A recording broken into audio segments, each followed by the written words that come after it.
Good morning, sir. Very good morning, बेटे.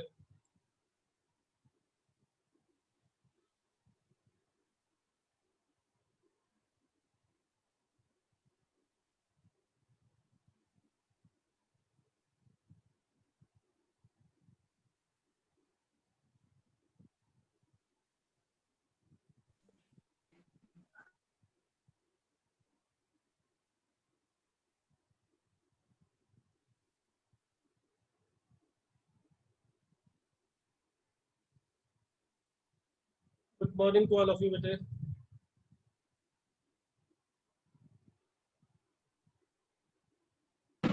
Good morning, sir. Very good morning.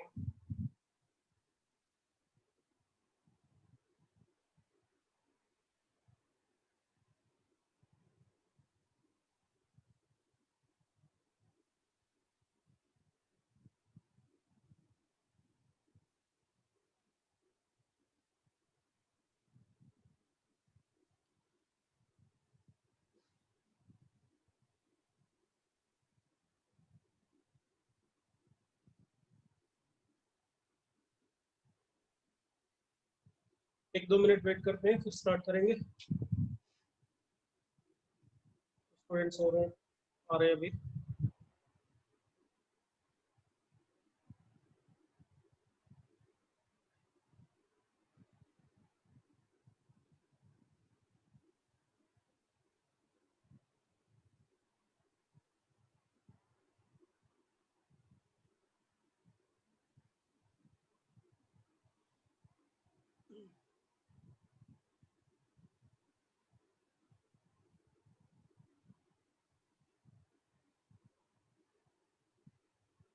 Last class में बेटे हम लोगों ने कहाँ तक किया था, थोड़ा मेरे ख्याल में वो किया था हमने. आर्गुमेंट की मैक्सिमम और मिनिमम वैल्यू निकालने वाला एग्जांपल सर्कल था. Mod of z -2 - 3 iota is equal to शायद यही वाला एग्जांपल किया था लास्ट क्लास में. हाँ बेटे, ध्यान में है क्या? लास्ट क्लास में हमने ये लास्ट एग्जांपल किया था. Mod of z -2 - 3 iota 2 circle दिया हुआ था और हमें मॉड ऑफ z और आर्गुमेंट ऑफ z के Yes, sir. मैक्सिमम वैल्यू निकालनी थी. चलिए अब इसके आगे की बात करते हैं, नेक्स्ट प्रॉपर्टीज की बात करते हैं. हम आर्गुमेंट ऑफ z के बारे में बात कर रहे थे, उसी ऑर्डर में कुछ और ज्योमेट्रिकल प्रॉपर्टीज. अगर हमें कहा जाए z एक वेरिएबल पॉइंट है, z is a variable point, argument of z is equal to theta, ये बोल दिया जाए, इसमें थीटा जो है हमारे पास ये कोई फिक्स्ड कांस्टेंट है या कह सकते हो कि फिक्स्ड एंगल है. तो argument of z is equal to theta, इसका लोकस बता सकते हो क्या होगा? ये एक इक्वेशन लिखी है. अगर इसको ज्योमेट्रिकली आप इसका मीनिंग निकालना चाहें तो ये क्या चीज, मतलब इसका मीनिंग क्या बन रहा है? z एक वेरिएबल पॉइंट है और ये थीटा एक फिक्स्ड एंगल है, तो मतलब ये बोला गया कि आर्गुमेंट ऑफ z हमेशा फिक्स रहेगा, कांस्टेंट रहेगा. तो z का पाथ क्या होना चाहिए, z किस रास्ते पे चलना चाहिए? एग्जांपल से मान लो मैं कह देता हूँ argument of z is equal to 60 degree, ये बोल दिया. अब आप बताओ कि कौन कौन से कॉम्प्लेक्स नंबर ऐसे होंगे जिनका आर्गुमेंट 60 डिग्री होगा? बताओ जरा सोच के.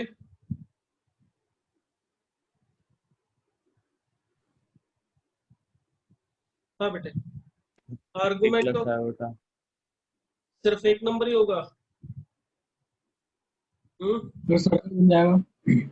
देखो अगर मैं काम करूं, यहाँ पर एक लाइन ड्रॉ करूं, ये ठीक है, ये एंगल ले लो मैं 60 डिग्री, एक्स एक्सिस या रियल एक्सिस की पॉजिटिव डायरेक्शन के साथ ये एंगल मैंने 60 डिग्री लिया. अब इस लाइन के ऊपर जितने भी पॉइंट होंगे उनका आर्गुमेंट क्या होगा बताओ?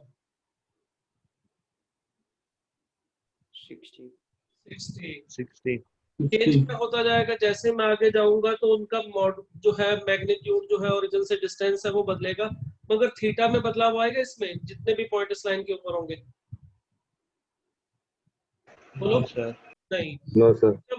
Argument of z is equal to 60 पूछा जाए तो किनका होगा, तो जो इस लाइन के ऊपर जितने भी पॉइंट्स हैं उनका आर्गुमेंट 60 डिग्री होगा। एक्चुअली लाइन बोलना भी गलत है, इसको लाइन ना बोल के रे बोला जाएगा तो ज्यादा बेटर रहेगा। कारण लाइन का मतलब तो नीचे भी जा सकते थे इधर, मगर इधर नीचे नहीं जा सकता मैं, क्योंकि इस लाइन के ऊपर, इस वाले हिस्से के ऊपर रे का जो लोअर पार्ट है, इसके ऊपर जो कॉम्प्लेक्स नंबर होंगे, क्या उनका भी आर्गुमेंट 60 डिग्री होगा? No sir. उनका कितना होगा? अगर यहाँ पर ये एंगल 60 डिग्री लिया मैंने, तो ये वाला एंगल कितना होगा? -120 डिग्री। या इधर से आके बोलना चाहो तो बोल सकते हो +240 डिग्री। तो ये जो हिस्सा है नीचे वाला, इसके ऊपर जितने भी नंबर होंगे उनका आर्गुमेंट जो होगा वो होगा 240 डिग्री या -120 डिग्री, लिख लो एक ही बात है।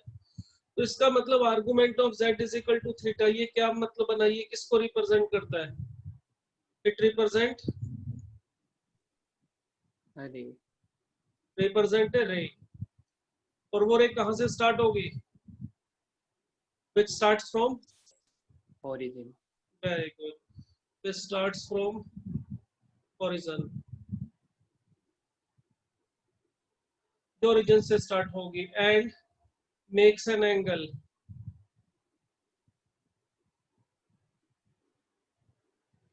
theta with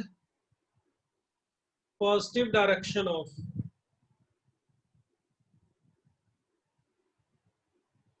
जो z एक्सिस की positive direction of real axis, जो रियल एक्सिस की पॉजिटिव डायरेक्शन के साथ एंगल बनाएगी 60 डिग्री। तो argument of z is equal to theta, ये एक रे की इक्वेशन होगी। इसमें एक चीज और देखो, मैंने ओरिजिन पे ओपन सर्कल लगाया है, उसका कारण ये है कि ओरिजिन यानी 0 + 0 आइटा का आर्गुमेंट या एम्पलीट्यूड कुछ भी डिफाइन नहीं होता है। अगर मैं कहूँ इसका ग्राफ बताओ कैसा होगा, argument of z is equal to -π/6, किस तरफ बनेगी ये लाइन?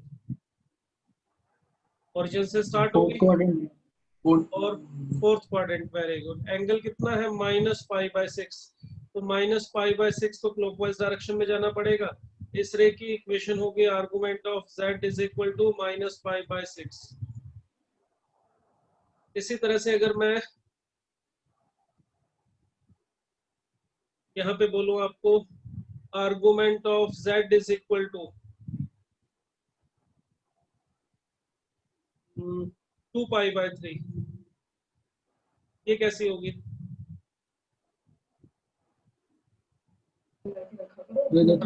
स्टार्ट होगी Second quadrant. और रियल एक्सिस के साथ पॉजिटिव डायरेक्शन के साथ एंगल कितना बनाएगी? 2π/3 120 डिग्री। तो ये इस तरफ चली जाएगी, ठीक है, मगर ओरिजिन दोनों में से किसी में भी काउंट नहीं होगा। ये क्लियर हो गया?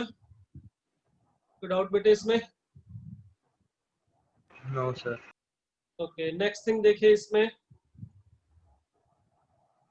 इसी तरह से अगर देखिए ये बोला जाए next property, if z1 is a fixed point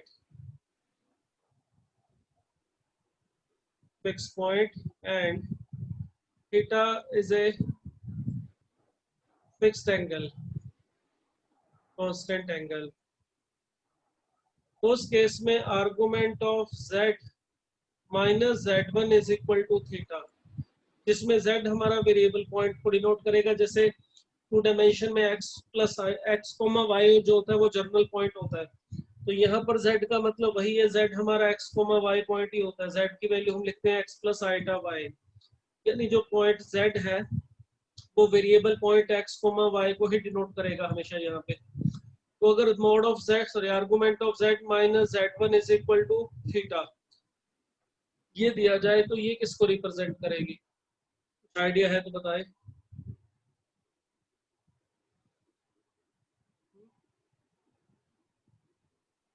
आपने शिफ्टिंग ऑफ ओरिजिन के बारे में पढ़ा होगा पेयर ऑफ लास्ट ईयर में, सर उसमें क्या नाम है अपना, स्ट्रेट लाइन के अंदर, स्ट्रेट लाइन में सर्कल में भी होता है। जैसे आपका सर्कल है x² + y² is equal to r², circle में भी होता है, लाइन में भी होता है, पैराबोला, एलिप्स, सब में हमने ये प्रॉपर्टी पढ़ी थी।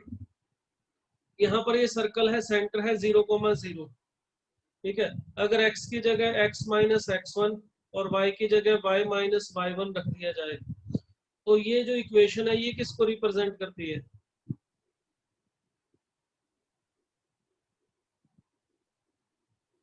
सर जिसका सेंटर x1 y1 का है। Enter x1 y1। बिल्कुल ठीक, यही सर्कल जो है वो शिफ्ट हो गया, रेडियस तो सेम है, साइज सेम है, मगर सेंटर x1 y1 पे शिफ्ट हो गया। इसी तरह से y square is equal to 4x, ये हमारा पैराबोला होता है राइट हैंडेड।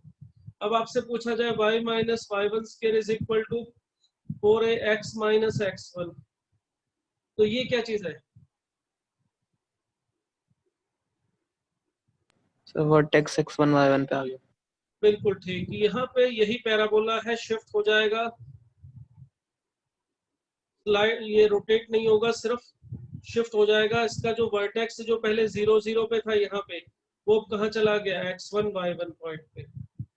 तो जब आप x को x माइनस x1 से और y को y माइनस y1 से रिप्लेस करते हैं इक्वेशन में, तो एक्चुअली जो ग्राफ है, जो भी जिस भी चीज का ग्राफ है, चाहे वो स्ट्रेट लाइन है, चाहे वो सर्कल है, चाहे वो पैराबोला है, तो आपका जो ग्राफ होता है वो स्लाइड करके चला जाता है ऐसी जगह पे जब जो ओरिजिन वाला पॉइंट है वो x1 y1 पॉइंट पे पहुंच जाता है। रोटेशन नहीं होती है, सिर्फ ट्रांसलेशन होती है, हॉरिजॉन्टल और वर्टिकल मूवमेंट होती है। ठीक है, तो यहाँ पे यही चीज सोचो इसके बारे में। हमारा argument of z minus argument of z is equal to theta, ये रिप्रेजेंट कर रहा था रे को जिसका स्टार्टिंग पॉइंट ओरिजिन था।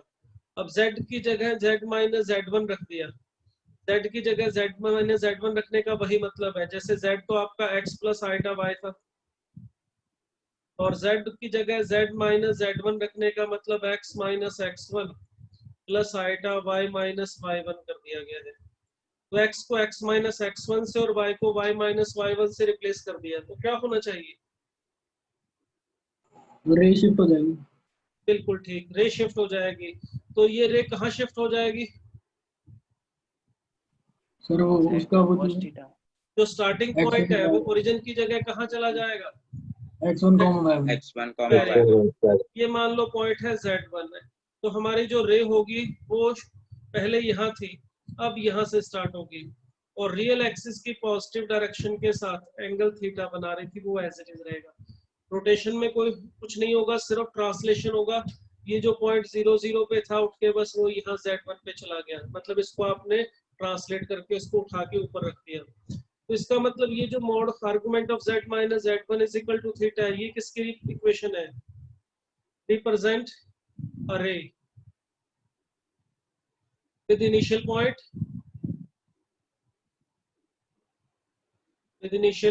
z1 and makes angle theta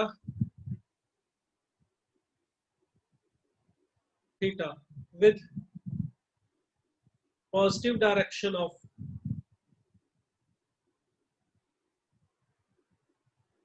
real axis। वही सेम डेफिनेशन है, बस स्टार्टिंग पॉइंट वहां ओरिजिन था और यहाँ z1 आ गया है। अब अगर आप इसको एग्जांपल से समझे, मैं कहूँ भाई आर्गुमेंट ऑफ z1 पे डिफाइन क्यों नहीं हुआ आर्गुमेंट? तो एक बार प्रीवियस पेज दिखा दो।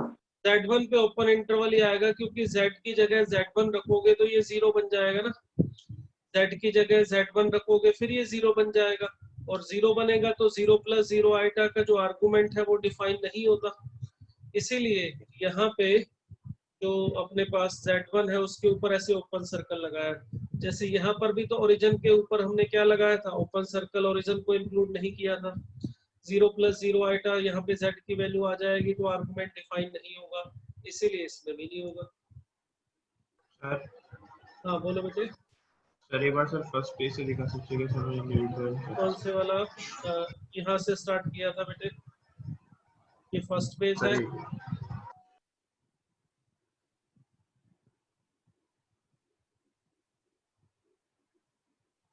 ये नेक्स्ट,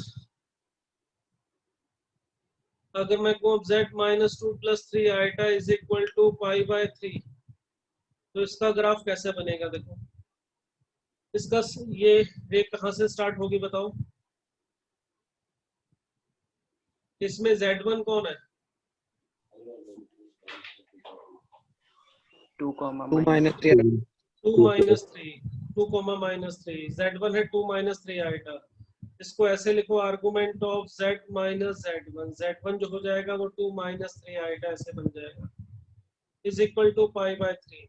तो ये स्टार्ट होगी 2 कोमा माइनस 3 से, यहाँ से 2 कोमा माइनस 3 इस पॉइंट से स्टार्ट होगी, और x एक्सिस की जो या रियल एक्सिस की पॉजिटिव डायरेक्शन के साथ जो एंगल है वो 60 डिग्री बनाएगी, तो ये 60 degree,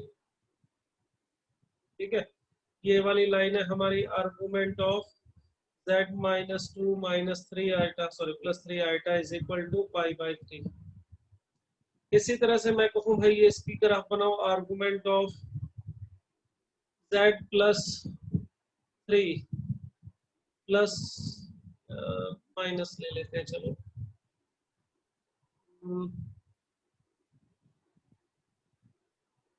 plus 2 iota is equal to 2 pi by 3।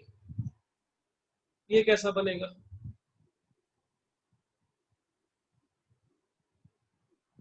इसका स्टार्टिंग पॉइंट क्या होगा? -3 -3 comma minus very comma good, minus starting point होगा -3 -2, इसमें से माइनस कॉमन निकाल के इसको ऐसे लिखना पड़ेगा। तो z1 जो है हमारा -3 -2 हो गया, तो -3 -2 पॉइंट कहाँ पर होगा? x की वैल्यू -3 और y की वैल्यू -2 यहाँ पे होगा, और यहाँ पे एंगल जो बताया इसने वो बताया 2 पाई बाय 3, तो ये x एक्सिस की पॉजिटिव डायरेक्शन है या रियल एक्सिस की, तो इसके साथ ये एंगल बनाएगी 2 पाई बाय 3, तो ये इधर जाएगी इस तरह से, ये एंगल होगा 2 पाई बाय 3, ठीक है। तो ये बताओ अगर आपसे कहा जाए इन दोनों का point of intersection find out करो, ये फर्स्ट और सेकंड वाले का मिलेगा? यस हाँ बेटे, नो सर नो सर। ये लाइंस नहीं है, ये रे है। ये दिमाग में कई बार आता है कि यार इसको ऐसे पीछे बढ़ा लेते हैं ऐसे, और इसको भी ऐसे पीछे बढ़ा लेते हैं, तो फिर इसके बाद सॉल्व करके इनका पॉइंट ऑफ इंटरसेक्शन मिल जाएगा। नहीं, ये इनका पॉइंट ऑफ इंटरसेक्शन नहीं होगा, क्योंकि ये स्ट्रेट लाइन नहीं है, ये रे है, ये यहीं से स्टार्ट हो रही है -2,3 से, सॉरी 2,-3 से, और इसके आगे की तरफ ही जाएगी, ये पीछे की तरफ नहीं जा सकती। तो इसलिए अब इसका पॉइंट ऑफ इंटरसेक्शन अगर पूछे तो वो डिफाइन नहीं होगा, ठीक है। okay, अगर मैं कहूँ भाई चलो इसका एरिया प्लॉट करो, फाइंड आउट नहीं करना है, सिर्फ प्लॉट करना है। Mod of z is less than equal to 3 and argument of z minus 1 minus iota mod less than equal to pi by 3। अगर आपको कहा जाए इन दोनों का जो कॉमन एरिया है वो शेड करके बताओ, तो क्या आएगा, कौन सा एरिया आएगा? ज्योमेट्रिकली सोचो जरा। Mod of z less than equal to 3 का मतलब सोचो पहले क्या चीज बनेगी? ये किसको रिप्रेजेंट करेगा? Circle distance from origin. Circle and its interior part. देखो mod of z is equal to r, ये सर्कल की इक्वेशन होती है जिसका सेंटर 0 0 है, रेडियस r है। Mod of z is equal to r का मतलब उन पॉइंट्स का सेट जिनका ओरिजिन से डिस्टेंस r के इक्वल है, तो ये सभी पॉइंट जो इस सर्कल की बाउंड्री के ऊपर होंगे वो इसको रिप्रेजेंट करेंगे। Mode of z less then r बोला जाए तो इसका मतलब ये z उन वैल्यूज का सेट लेना है जिनका ओरिजिन से डिस्टेंस r से कम है। r से कम का मतलब अंदर का हिस्सा हो गया, ये जो सर्कल के अंदर होंगे, ऐसा सर्कल जिसका सेंटर 0 0 और रेडियस r है, इसके जो अंदर पॉइंट्स होंगे उनका ओरिजिन से डिस्टेंस जो होगा वो r से कम होगा। और अगर आप mode z greater than r की बात करें तो इसका मतलब क्या होना चाहिए? उन पॉइंट्स का सेट जिनका ओरिजिन से डिस्टेंस जो है वो r से ज्यादा है। तो कौन सा हिस्सा आ गया? ये एक्सटीरियर पार्ट। समझ में आई बात के नहीं? अब mode of z less then 3 क्या चीज होगी हमारा? एक सर्कल, सेंटर 0 0, रेडियस 3, तो इसमें less than equal to r का मतलब ये सर्कल और इसके अंदर का हिस्सा होगा, ठीक है। सारा का सारा इंटीरियर पार्ट भी इसके अंदर आएगा। अब ये सोचो जरा सेकंड वाला, इसका क्या मतलब निकलेगा यार? सर 1,1 से सर मगर सेम यहाँ ट्रेसेस मॉड है। भी है, लेस देन π/3 भी है, उसका मतलब निकालो पहले। π/3 से छोटा होगा उसका अर्थ। देखो मोड ऑफ, ये अंदर वाली पहले वैल्यू बताओ, रियल है या इमेजिनरी है? मोड के अंदर वाली ये वाली वैल्यू,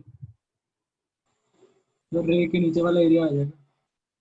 ये मोड के अंदर वाली वैल्यू जो मैं पूछ रहा हूँ सेकंड वाले केस में, ये मुझे सिर्फ इतना सोच के बताओ, ये वाली वैल्यू रियल है या इमेजिनरी है?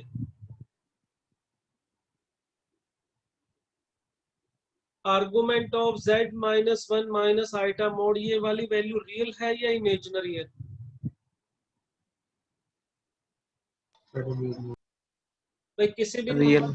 किसी भी कॉम्प्लेक्स नंबर का जब आर्गुमेंट लोगे तो आर्गुमेंट तो रियल ही आता है ना, आर्गुमेंट तो आइटा में नहीं आता, तो ये रियल है।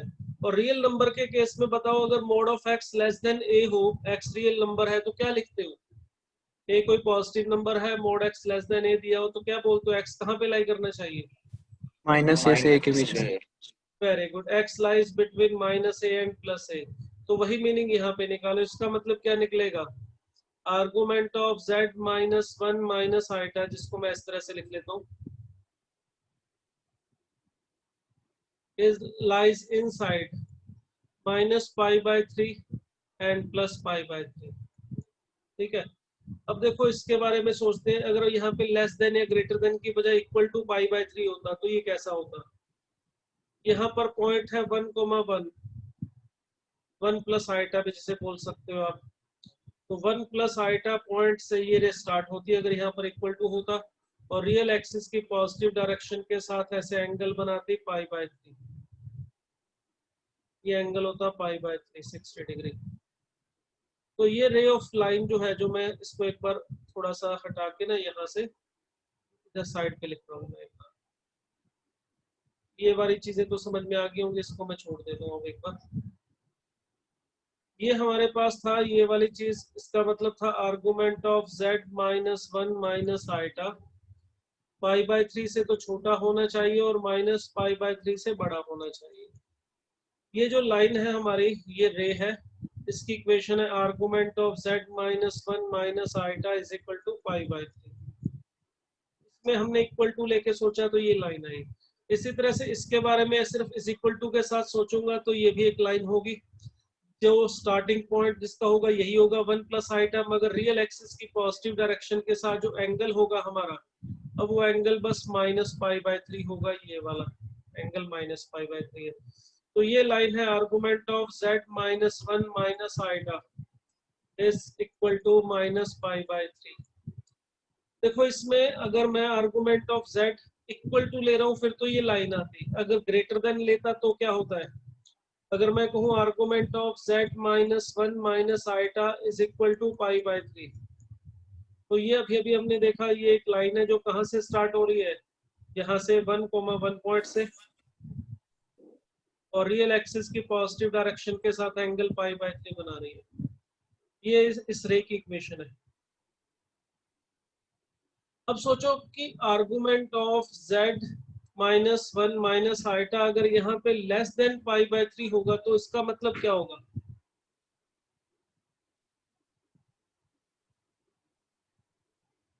इसका मतलब होगा कि आर्गुमेंट इस लाइन से नीचे वाली रे वैल्यू, के नीचे वाला एरिया। ये वाला रीजन, ये वाला, और कहां तक जाएगा ये वाला भी, क्योंकि यहाँ पर भी अगर आप आर्गुमेंट लोगे तो π/3 से छोटा ही आएगा ना। ठीक है, ये सारा, क्योंकि इस जगह पे आर्गुमेंट 0 होगा, यहाँ पर आर्गुमेंट नेगेटिव हो जाएगा, यहाँ पर भी, बस ये लाइन पे मैंने डॉटेड लगाया क्योंकि यहाँ तो आर्गुमेंट पाई होगा। इधर वाला जो रीजन होगा यहाँ पे argument of z -1 minus iota, ये वाला जो रीजन है इसको मैं किसी और कलर से डिनोट कर दूं कि ये वाला जो रीजन होगा इंक्लूडिंग दिस लाइन, यहाँ पे ये वैल्यू आएगी वो π/3 से ज्यादा आएगी आर्गुमेंट की। और ये वाला रीजन, ये वाला रीजन, ये वाला रीजन, इन सभी में argument of z -1 minus iota, argument नहीं सॉरी, अगर यहाँ पे एम्पलीट्यूड लिखूं वैसे तो, क्योंकि इसमें क्लॉकवाइज जाओगे तो फिर तो नेगेटिव आएगा, और अगर आप एंटी क्लॉकवाइज सॉरी जाओगे तो बड़ा भी हो जाएगा, इसलिए थोड़ा सा इसमें ध्यान रखना है। यहाँ पे जो हमारे पास अगर मैं वैल्यू यहाँ पे argument of z less than π/3 बोल रहा हूँ, तो उसमें अगर आप इधर से जाओगे अगर एंटी क्लॉकवाइज से तो वो छोटा हो जाएगा क्योंकि नेगेटिव आएगा, मगर इधर से ही जाओगे ऊपर से एंटी क्लॉकवाइज घूम के तो ये बड़ा भी हो सकता है। तो इसके लिए सेफ्टी के लिए हम एक काम करते हैं, इसको इस रीजन को इस तरह से लिख लेते हैं। अगर एंटी क्लॉकवाइज मेजर करोगे तो ये छोटा ही आएगा आर्गुमेंट का। तो इसका मतलब अगर इस पेज में देखूं मैं तो इसमें आर्गुमेंट ऑफ z अगर π/3 से छोटा होना चाहिए तो मतलब ये रीजन, और आर्गुमेंट ऑफ z माइनस π/3 से बड़ा होना चाहिए तो कौन सा रीजन, इधर का। तो इसका मतलब क्या हुआ, कौन सा रीजन आना चाहिए, ये वाला। और सॉरी, मगर सर्कल के अंदर भी रहना है, ये भी ध्यान रखना है कि हमें इस बात को भी ध्यान रखना है कि मोड ऑफ z 3 से छोटा है, यानी सर्कल के अंदर का हिस्सा लेना है। तो फिर इसका मतलब इन दोनों कंडीशन में कॉमन रीजन जो है वो कौन सा आ जाएगा, ये वाला। वैसे बेटर होगा यहाँ पे आर्गुमेंट की बजाय सही शब्द होना चाहिए एम्पलीट्यूड, क्योंकि आर्गुमेंट की बात करोगे तो आर्गुमेंट की तो बहुत सारी पॉसिबल वैल्यूज आ जाएंगी। तो यहाँ पे थोड़ा सा करेक्शन कर रहा हूँ मैं, स्टेटमेंट में आर्गुमेंट की बजाय एम्पलीट्यूड कर देता हूँ, क्योंकि आर्गुमेंट एक वेरिएबल बहुत उसकी मल्टीपल वैल्यूज होती हैं, एम्पलीट्यूड की वेरिएबल नहीं होती, वो फिक्स रहता है। तो इसलिए यहाँ पे मैंने एम्पलीट्यूड कर दिया, क्वेश्चन की जो स्टेटमेंट है उसको ज्यादा सही कर दिया है। पहले थोड़ा सा इसमें इफ एंड बट हो सकती थी कि यार आर्गुमेंट लेने तो मैं इधर से भी जा सकता हूँ, इधर से भी जा सकता हूँ, जरूरी थोड़ा है कि नेगेटिव लेना है। तो इसलिए मैंने आर्गुमेंट की बजाय एम्पलीट्यूड वर्ड कर दिया, नाउ इट इज बेटर। ये क्लियर हो गया इसमें? Yes sir. Okay, next thing देखिए, यहाँ पर भी अगर आर्गुमेंट करेंगे तो देखो किधर से भी आ सकते थे, बट अगर यहाँ पर अगर हम एम्पलीट्यूड कर दें तो फिर श्योर है कि आप इधर से आओगे तो एंगल एम्पलीट्यूड नेगेटिव ही होगा, और नेगेटिव होगा तो वो π/3 से छोटा ही रहेगा। इस केस में जो एम्पलीट्यूड है वो π/3 से बड़ा होगा, क्योंकि इसमें एम्पलीट्यूड के लिए आपको एंटी क्लॉकवाइज आना पड़ेगा। तो ये वाला रीजन जो होगा उसमें कोई भी पॉइंट लोगे इस वाले रीजन में, जैसे यहाँ पर ये लिया हुआ है, इधर कोई भी पॉइंट लोगे तो z1 से स्टार्ट करने पर जो एम्पलीट्यूड आएगा वो π/3 से बड़ा ही आएगा। तो एम्पलीट्यूड अगर लिखा जाए आर्गुमेंट की जगह पर तो ये ज्यादा सही रहेगा। हो गया क्लियर बेटे इसमें? नेक्स्ट देखिए, यस सर। देखो mod of z minus z1, mode of z1 minus एक बार z2, प्रीवियस पेज दिखाना। ये लो बेटे।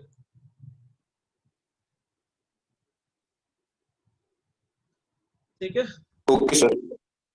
नेक्स्ट देखिए, ये क्या चीज बताता है, mod of z minus sorry mode of z1 minus z2, ये क्या चीज बताता है हमें,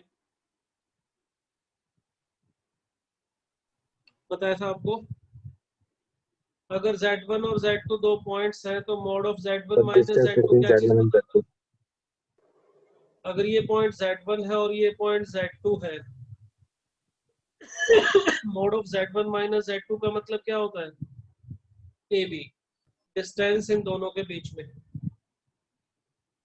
अब अगर मैं कहूं यहाँ पे नेक्स्ट प्रॉपर्टी, अगर z1 एंड z2 दो फिक्स पॉइंट है, z1 and z2 are two fix points,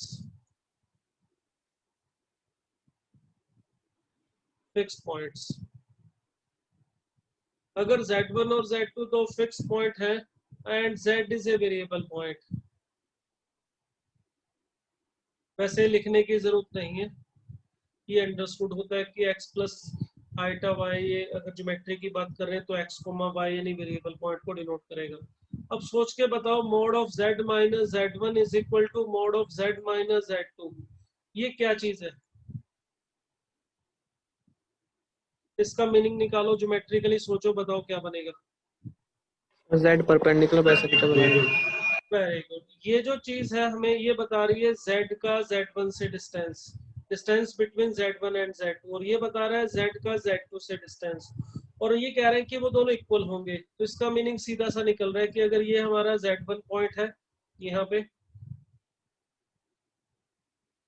और यहाँ पे ये हमारा z2 पॉइंट है, तो अगर हम यहाँ पे पॉइंट P को इस तरह से लेना चाहते हैं कि इसका इन दोनों से जो डिस्टेंस है Z1 और Z2 से वो बराबर रहे, तो वो बट ऑब्वियस है कि इन दोनों के परपेंडिकुलर बाइसेक्टर पे लाई करना चाहिए।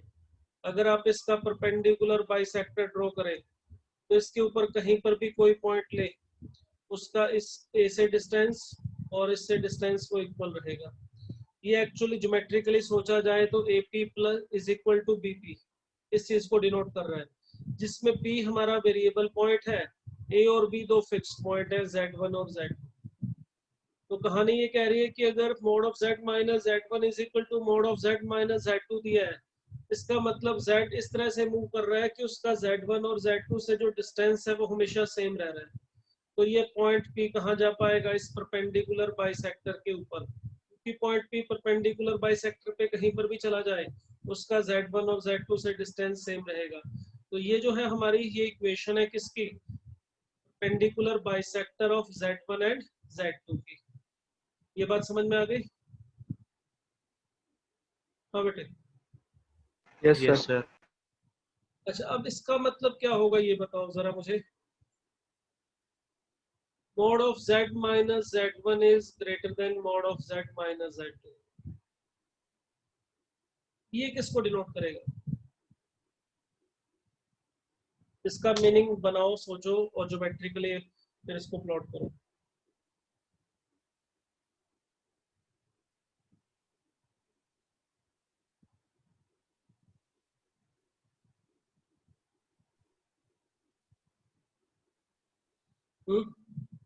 ये लाइन शिफ्ट हो गई Z2 की तरफ, हाँ बेटे, जो परपेंडिकुलर बाइसेक्टर था वो शिफ्ट हो गया। ये रिप्रेजेंट करेगा हाफ प्लेन को। इसका मतलब क्या निकल रहा है? ज्योमेट्रिकली सोचो, ये A Z1 B Z2 ये अपने वही फिक्स पॉइंट है, तो ये AP है और ये है BP। अगर मैं Z को वेरिएबल पॉइंट मानूं तो हमारा जो परपेंडिकुलर बाइसेक्टर था Z1 और Z2 का, इस परपेंडिकुलर बाइसेक्टर के ऊपर तो कोई भी पॉइंट लोगे उसका डिस्टेंस दोनों से सेम रहेगा, ठीक है। मगर यहाँ पे बोला जा रहा है कि पॉइंट P जो वेरिएबल पॉइंट है उसका A से डिस्टेंस ज्यादा होना चाहिए, B से कम होना चाहिए। तो पॉइंट P कहाँ जा सकता है? सर इस राइट वाले रीजन में। इस परपेंडिकुलर बाइसेक्टर के इस तरफ अगर वो रहेगा B वाली साइड, तो कहीं पर भी इधर पॉइंट लोगे, यहाँ पे पॉइंट लिया है हमने, अगर हमने यहाँ पे पॉइंट लिया है कोई इस जगह पे, ये पॉइंट P है, तो देखो उसका B से डिस्टेंस जो है कम होगा, A से डिस्टेंस ज्यादा होगा। तो ये जो रिप्रेजेंट कर रहा है, ये रिप्रेजेंट कर रहा है एक्चुअल में हाफ प्लेन। हाफ प्लेन कौन सा? जो AB का परपेंडिकुलर बाइसेक्टर है उसकी एक साइड वाला प्लेन। उसके एक साइड वाले में कौन सी साइड लेनी है? जिससे डिस्टेंस कम हो। पॉइंट P का B से डिस्टेंस कम है तो B की साइड वाला हाफ प्लेन हो गया। अगर बोला जाता mode of Z minus Z1 is less than mode of Z minus Z2, तो फिर ये A के साइड वाला आ जाता। A और B यहाँ पर है, Z1 और Z2, उस केस में ये रिप्रेजेंट करता इधर वाले हिस्से को, ठीक है। ये परपेंडिकुलर बाइसेक्टर है दोनों का। बात समझ में आई? कोई डाउट बेटे इसमें? No sir. Okay, no sir. चलिए नेक्स्ट हम बात करते हैं। नेक्स्ट हम बात कर रहे थे इसमें हमारे ख्याल में शायद थे वहां पे हम लोग पोलर फॉर्म की रिप्रेजेंटेशन की बात हमने की थी। आर्गुमेंट और मॉडुलस की हेल्प से हमने कहा था अगर Z कोई कॉम्प्लेक्स नंबर है हमारा, ये इसका मॉड R से डिनोट किया था हमने, और ये इसका आर्गुमेंट था थीटा। तो Z को लिखने के तीन तरीके थे, x plus iota y Cartesian form, R cos theta plus iota sine theta, इसको पोलर फॉर्म कहते थे, और इसे शॉर्ट में हमने R सिस थीटा भी लिखा था। और एक इसकी थी हमारी Euler form R e power iota theta, और हमने इसमें थीटा की कुछ प्रॉपर्टीज की बात की थी। अब चलिए नेक्स्ट इसकी प्रॉपर्टीज की बात करते हैं जिसका नाम है De Moivre's theorem. De Moivre theorem क्या है? De Moivre थ्योरम ये दो पार्ट्स में है। पहला पार्ट क्या कहता है? पहला पार्ट कहता है कि cos अगर n हमारा कोई इंटीजर है, if n is integer, then cos theta plus iota sine theta, अगर इसकी पावर n करोगे तो ये किसके इक्वल आ जाएगा? cos n theta plus iota sine n theta. cos n theta plus iota sine n theta मतलब ये n सीधा जाके इस एंगल के साथ मल्टीप्लाई हो जाएगा। बहुत ही सिंपल सी चीज है, इसमें कुछ भी खास नहीं है। जैसे देखो cos theta plus iota sine theta ये होता है हमारा e पावर आइटा थीटा, आपको बताया था। इसको अगर हम आइलर फॉर्म में कन्वर्ट करते थे, सीरीज से आपको समझाया भी था, ये e पावर आइटा थीटा होता है। और अगर आप इसकी पावर n करोगे तो ये e power iota n theta बन जाएगा, पावर की पावर मल्टीप्लाई हो जाएगी। तो इसका मतलब ये यही चीज है, ठीक है। तो cos theta plus iota sine theta की पावर n का मतलब cos n theta plus iota sine n theta होगा, जब n क्या है? इंटीजर। इसमें कोई डाउट किसी को इस बात में? No, sir. No, sir. अगर ये नो फर्स्ट, सर। अब सेकंड पार्ट की बात करें। इसका सेकंड पार्ट क्या कहता है? सेकंड पार्ट कहता है if n belongs to rational, n कोई रैशनल नंबर है, लेट n को ले लेते हैं p अपॉन q। n अगर हमारा p अपॉन q की फॉर्म में है, ठीक है, p और q इसमें क्या है? इंटीजर, q जीरो नहीं होता है, और ये लोएस्ट फॉर्म है, लोएस्ट फॉर्म। तो प्रॉपर्टी क्या कहती है? तो प्रॉपर्टी ये कहती है कि cos theta plus iota sine theta power अगर n की जाए तो प्रॉपर्टी कहती है one value of cos theta plus iota sine theta power n is cos n theta plus iota sine n theta. दोनों जो स्टेटमेंट्स हैं इसमें डिफरेंस को समझना जरूरी है। पहला जो डेफिनेशन था, फर्स्ट पार्ट था इसका, उसमें क्या कहा गया है और इसमें क्या कहा गया है? फर्स्ट पार्ट में बोला गया है कि जब n इंटीजर है तो cos theta plus iota sine theta की अगर आप पावर n करोगे, इंटीजर पावर करोगे, तो इसका आंसर यही आएगा, ये इसके इक्वल आएगा। दूसरे पार्ट में ये बोला गया है कि जब आप इसकी पावर p अपॉन q करोगे, रैशनल नंबर करोगे, उस केस में इसकी जो वैल्यूज आएंगी, अब इसमें कहा गया वन वैल्यू ऑफ, इसका मतलब ये है कि जब पावर p अपॉन q करोगे तो इसकी एक नहीं, एक से ज्यादा वैल्यूज आएंगी। कितनी आएंगी वो मैं अभी बताऊंगा। उन सभी वैल्यूज में से ये एक वैल्यू होगी। ये बात समझ में आ रही है नहीं? थोड़ा सा Yes, sir. होगा इसको। Yes, ऐसे sir. समझ लो, मान लो आपके दो चाचा जी हैं, ठीक है, आपके पिताजी ए हैं, आपके एक चाचा जी हैं सी, और एक आप बी और एक सी, ये आपके दो चाचा जी हैं, ठीक है। इनका आगे एक ही बेटा है, इनके आगे मान लेते 3 बेटे हैं। अगर आपके पिताजी आपको बोले भाई कुछ सामान दे, और बोले कि आपके जो बी चाचा जी हैं उनके बेटे को दे के आओ, ये मान लो आपको पैसे दे दिए उन्होंने, कुछ 1 लाख रुपया दे दिया और बोला कि ये बी चाचा जी के बेटे को दे देना, तो आपको पता है किसको देना है? Yes, sir. Yes sir. C को देना है। अब वो बोले कि भाई ये लो 1 लाख रुपए, और ये जाके अपने सी चाचा जी हैं इनके बेटे को दे के आओ, तो अब आप क्या कहोगे? किसको देना है? पर कंफ्यूज किसको देना है? किसको देना है? मतलब यहाँ पर आपको ई को देना है पैसा, है जी को, ये एफ को किसको देना है, तब आप ये क्वेश्चन रेज करोगे। तो यही चीज यहाँ पर है। ये मीटिंग बेटे टाइम ओवर हो रहा है, क्लोज करके मैं रीस्टार्ट कर रहा हूँ, दोबारा ज्वाइन करो इसको जरा।